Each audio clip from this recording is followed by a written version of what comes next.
আজকের 14 ফেব্রুয়ারি, এটা একটা প্রেমের দিন, তাই তো? Valentine's day. আবার পুলওয়ামা ঘটনা যদি আমি টেনে আনি তাহলে আমি বলতে পারি এটা ব্ল্যাক ডে।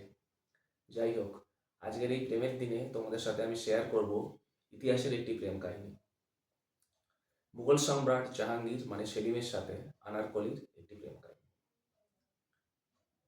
সম্রাট আকবরের যখন সন্তান হচ্ছে না, সম্রাট আকবর সেলিম চিশতির দরগায় গিয়ে বারবার মানত করছে।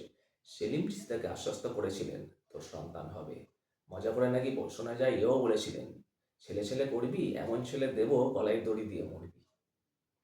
যাকে জাহাঙ্গীরের সাথে আকবরের সম্পর্ক কেমন ছিল, এটা নিয়ে বিভিন্ন ঐতিহাসিকদের মধ্যে বিভিন্ন মতবিরোধ আছে। সে প্রসঙ্গে না গিয়ে আজকের আমি আনারকলির সাথে জাহাঙ্গীরের প্রেম কাহিনীটা তুলে ধরব। আনারকলির প্রকৃতপক্ষে নাম ছিল নাদিরা বেগম বা শরীফুন্নিসা। তিনি ছিলেন ইরানের একজন ব্যবসায়ী পরিবারের মেয়ে। ভাগ্যের কি ফের দেখো, একবার যখন ব্যবসায়িক সূত্রে বাবার সাথে তিনি ফিরছিলেন সমুদ্রপথে, তখন জলদস্যুদের হাতে সেই জাহাজটি লুট হয়, তার বাবা মারা যায় এবং তিনি এক সম্ভ্রান্ত পরিবারের লোকের কাছে বিক্রি হয়ে যান। পরবর্তীকালে ইস্তানবুল বা তার্কি হয়ে তার স্থান হয় আকবরের রাজসভায়।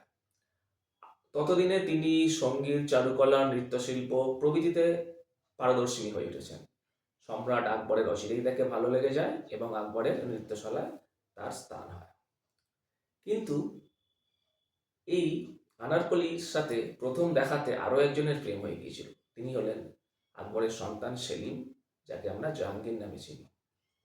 প্রথম দেখাতেই আনারকলিকে তিনি ভালোবেসে ফেলেছিলেন। আনারকলি কিন্তু জাহাঙ্গীরের থেকে বয়সে অনেকটা বড় ছিলেন। তিনি বিবাহিতা ছিলেন, তার সন্তান ছিল। কিন্তু সম্রাট সেলিমের ব্যক্তিত্বের কাছে আনারকলি অচিরেই আত্মসমর্পণ করে এবং তাদের মধ্যে একটা প্রেমের সম্পর্ক গড়ে ওঠে। এই সম্পর্ক আস্তে আস্তে পরিণতির দিকে এগোতে থাকে। সম্রাট আকবরের চোখ এড়িয়ে বিভিন্ন টাইমে বিভিন্ন জায়গায় তারা দেখা করতে থাকে। কিন্তু এই খবর বেশি দিন চাপা থাকে না। গুপ্তচরদের মারফত আকবরের কানে এই ঘটনাটা পৌঁছে যায় এবং একদিন যখন রাভি নদীর তীরে সেলিমের সাথে আনারকলি দেখা করতে গিয়েছেন, তখন আবুল ফজলের সহযোগিতায় আকবর খবর পেয়ে একটি সেনাবাহিনীকে প্রেরণ করে এবং সম্রাট জাহাঙ্গীর বা সেলিম বন্দী হয়ে যান সঙ্গে আনারকলি। কিন্তু সেলিম আত্মসমর্পণ করেননি। তিনি আনারকলিকে নিয়ে পালিয়ে যান এবং আকবরের বিরুদ্ধেই যুদ্ধ ঘোষণা করে দেন। তবে যুদ্ধে জয়লাভ করা তার হয়ে ওঠেনি। তিনি বন্দী হন এবং যখন আকবরের রাজসভায় তাকে বন্দী করে নিয়ে আসা হলো, তখন সম্রাট আকবর যুদ্ধ ঘোষণা করার অপরাধে তাকে মৃত্যুদণ্ড দিয়ে দেন। জাহাঙ্গীরের যে মা যোধাবাই তখন কাতর হয়ে পড়েন এবং সন্তানের প্রাণ ভিক্ষা চায়, কিন্তু আকবর তাতে কর্ণপাত করেননি। সেই সময় যিনি ঢাল হয়ে এগিয়ে এলেন তিনি হলেন সেলিমের যে প্রেমিকা, সেই আনারকলি। তিনি বললেন, সম্রাট, আমার কারণে এই বিপত্তি, আপনি সেলিমকে ছেড়ে দিন, তার পরিবর্তে আমার প্রাণ নিয়ে নিন। সব দিক বিবেচনা করে আকবর তাতে সম্মত হলেন। কিন্তু এইখানে দাঁড়ালো আরেকটা টুইস্ট।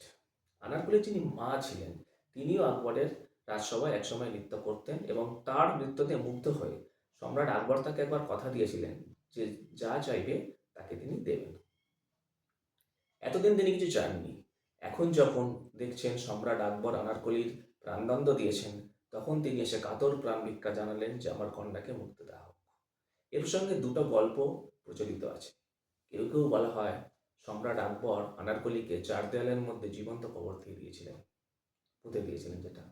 আবার কেউ কেউ বলা হয় আনারকলির মাকে দেয়া কথা রাখার জন্যই আকবর তাকে না মেরে একটি গুপ্ত সুড়ঙ্গ দরজা দিয়ে লাহোরের বাইরে চলে যেতে বলেছিলেন এবং এও বলেছিলেন যে কখনোই যাতে আর সেলিমের সাথে সে দেখা করার চেষ্টা না করে। আনারকলি তার কথা রেখেছিলেন। এই মতটাই অধিক প্রচলিত। আনারকলি তার বাকি জীবন কিন্তু ওই বাইরেই কাটিয়েছিলেন।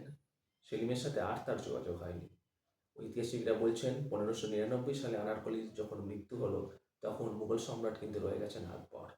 তারও পরে যখন জাহাঙ্গীর সিংহাসনে বসলেন, তিনি আনারকলি যেখানে মারা গিয়েছিলেন সেখানে একটি স্মৃতিসৌধ নির্মাণ করে দিয়েছিলেন লাহোরের কাছাকাছি জায়গায় এবং বেশিরভাগ ঐতিহাসিক মনে করেন এটিই হলো আনারকলির স্মৃতিসৌধ। কিন্তু কি আশ্চর্য জিনিস দেখো, সম্রাট জাহাঙ্গীর বা সেলিমের যে আত্মজীবনী তুজুকি জাহাঙ্গীরি, সেখানে কিন্তু কোথাও উল্লেখ নেই এই ঘটনার কথা।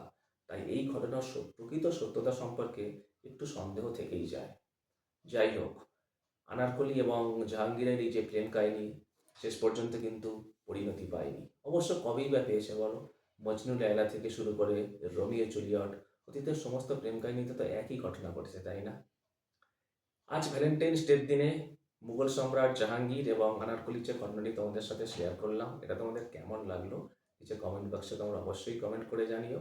আর হিস্ট্রি এই ধরনের কোনো ঘটনা বা পরীক্ষার উপযোগী যদি কোনো তথ্য তোমরা জানতে চাও, তাহলে নিচের কমেন্ট বক্সে লিখতে পারো তোমরা। আর আমাদের সাথে যোগাযোগ করতে চাইলে তো নাম্বার দেওয়াই আছে, সেখানে তোমরা যোগাযোগ করে তোমাদের পরীক্ষার প্রস্তুতিও আমাদের সাথে এগিয়ে নিয়ে যেতে পারো। স্মার্ট গাইডেন্সের তরফ থেকে আরও একবার তোমাদের সবাইকে ভ্যালেন্টাইন্স ডে শুভেচ্ছা। ধন্যবাদ।